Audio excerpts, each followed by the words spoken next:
Well, hi, everybody. Welcome again to my virtual campfire. Thanks for being with me today. Hope you're having a great week. Today, I want to talk with you about happiness and joy, and also to some of the many changes. If you're a subscriber to this channel, you may be going, "What the hell is he doing?" And I'm going to try to wrap this all up in one, I don't know, one conversation. Hopefully, you'll be able to follow me, but about joy and happiness, and then the changes that are obviously taking place here on the channel. What would you like to tackle first?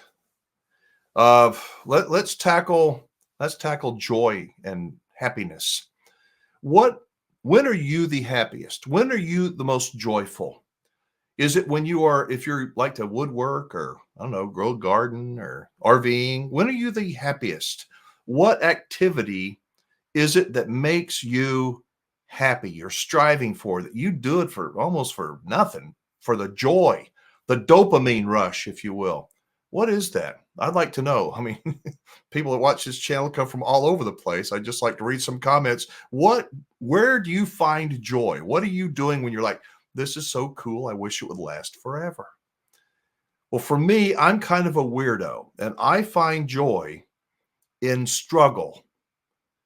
It's difficult for my wife to understand. It's difficult for many people to understand, but I think it stems back to my upbringing and my childhood. And I'll tell you, I'm leading up to what's going on here with the channel. Had a hard ass for a dad. I've talked about him in the past and how nothing was ever good enough for him. No matter what I did, it was like he never told me he loved me. He never watched my TV show. He just wasn't interested. And I guess I could have gone down the path of rebelling, but I think I rebelled in a different way. I said, you know what? I'm going to do this no matter what. And I figured out how to make a success of myself. But it was only after failing a lot. When I was in my 20s, I had a dream of starting a TV fishing program. And I did, but I didn't have a college pedigree. I didn't have any experience in the TV industry. I didn't have any financial backer that was going to back me. All I had was this dream. I wanted to go fishing, and I wanted to make a TV fishing show. Well, I did the worst thing that I think that you can do when you have a dream, and that is to share it with people that supposedly love you. And they may love you, but that's what I did. I was in my 20s, and I went and shared it with a family member. So I want to talk to you about something. And I told them, laid out the whole thing. And they said, you want to start a fishing movie? Huh? But you don't. And it hurt. It hurt when they rained on my parade. And I said, I'm going to do this no matter what. And so I figured out how to do a TV fishing show and then a hunting program. And it wasn't about catching fish and shooting animals. People that see that, they go, oh, it must be nice. That's not what it's about. It was about learning about business and about people and about how to write, produce, edit, speak, how to create something that other people wanted to watch. And it took me years to learn that. And I struggled with it. And I was so happy during that struggle. And I became pretty good at it. Not the best, but the best I think that I could be, always trying to get better. And I made a success of myself and of my show. But you know what? After I kind of realized that success, I got burnt out. I did. I wanted a ranch. And so I bought a ranch. And I got into that, and they said, what are you buying a ranch for? You never ranched for in your life. No, but I've always wanted one, and I dreamed about that. I'm not trying to do this to myself because I failed a lot, and I'm old, and I've worked really hard, and I don't have what a lot of people have, but I have what comes from that struggle. So I built a ranch till I was tired of it. I'd done pretty much everything that I could do. You know what? I'm going to buy a campground. So I bought a campground. My wife and I ran it for 8 years. And we loved it for most of 8 years. And then I got out of that, sold it. But I was not happy. I could have retired. My wife wants me to retire. We love to go cruising. We do. But not as much as I love to work. So I started the radio show, the RV Show USA syndicated radio program, started doing YouTube, started doing these things. And I found out how completely, totally ignorant I am. And these young people can think rings around me, and they still do. And I'm trying to play catch up, but I am so happy trying to create a channel that's my channel. I don't want to be like somebody else. Nobody wants to be like me, I promise you. I want to be who I am in front of the camera, the same as I am behind the camera. I want to tell the truth. I want to look for good people.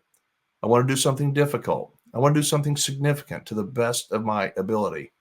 So started these virtual campfire conversations. They go pretty well, most of them, I guess.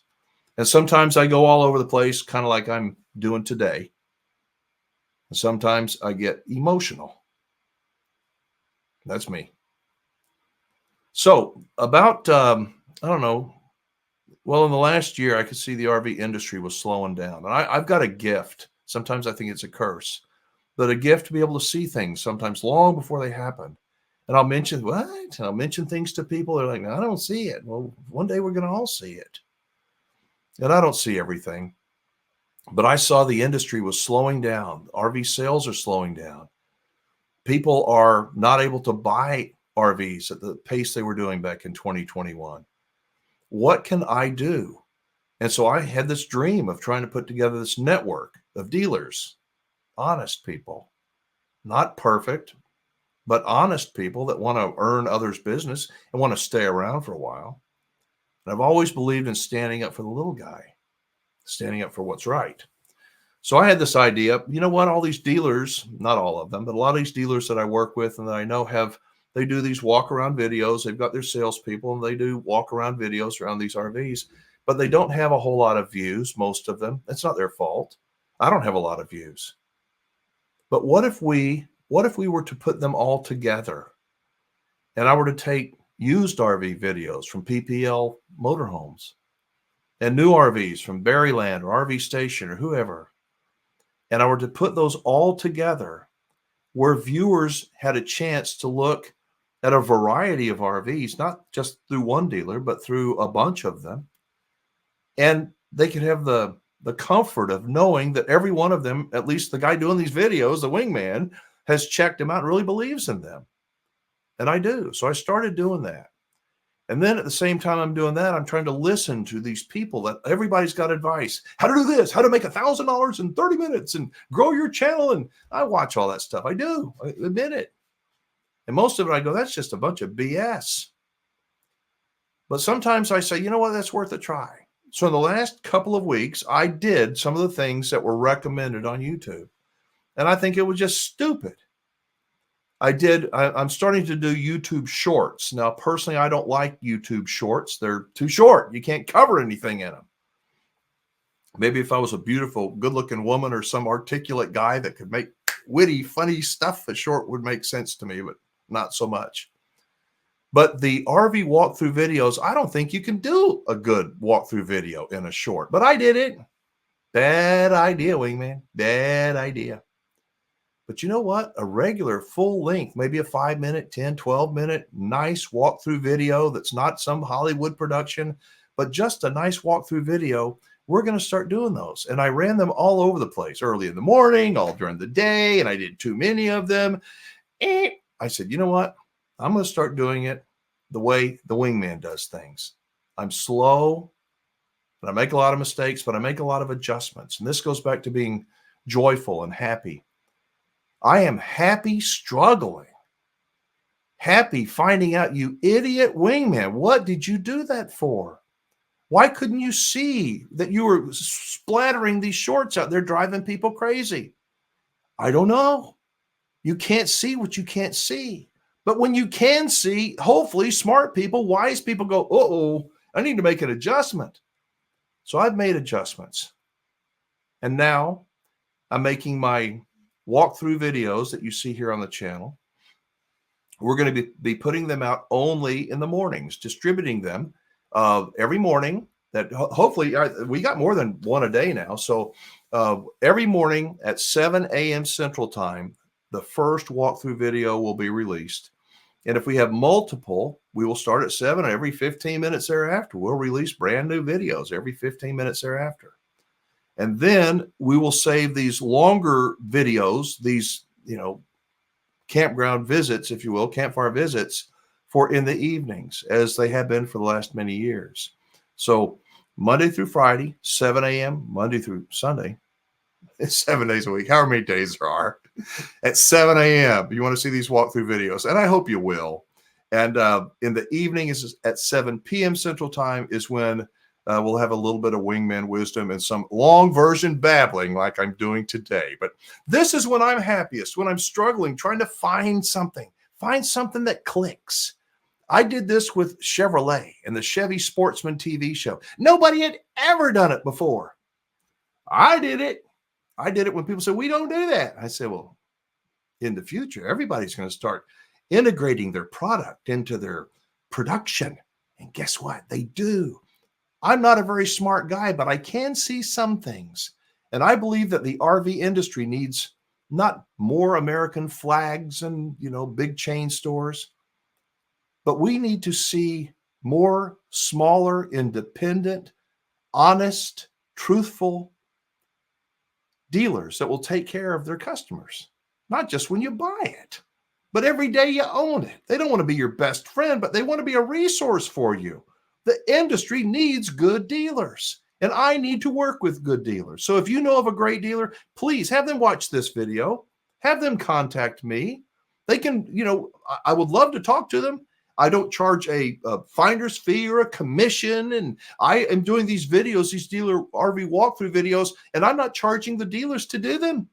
I'm not. I just think it's a service and something that is valuable to others. Maybe not to everybody, but to the right people, I think that it is.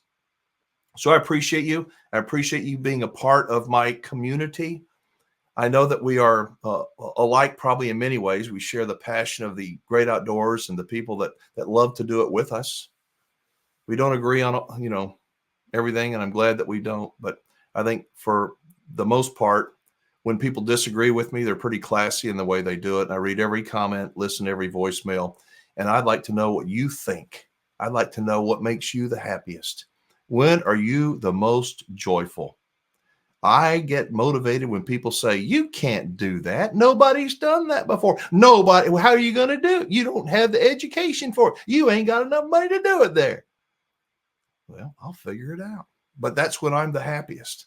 You know when I'm not the happiest? After I've succeeded at something. I sold my ranch and did well. I did. It's like, now what? I built the campground. Sold the campground. My wife said, let's go cruising. We did for a little bit. Now what? I've got my now what, but that's what makes me happy. Let me know what makes you happy. If you would, give this video a like. I do appreciate it. Hit the subscribe button. I am Alan Warren. I am the Wingman, trying to guide you to the right people and steer you away from trouble. Be safe, have fun, play nice, and don't leave your good manners at home. Thanks for watching, everybody. Bye-bye.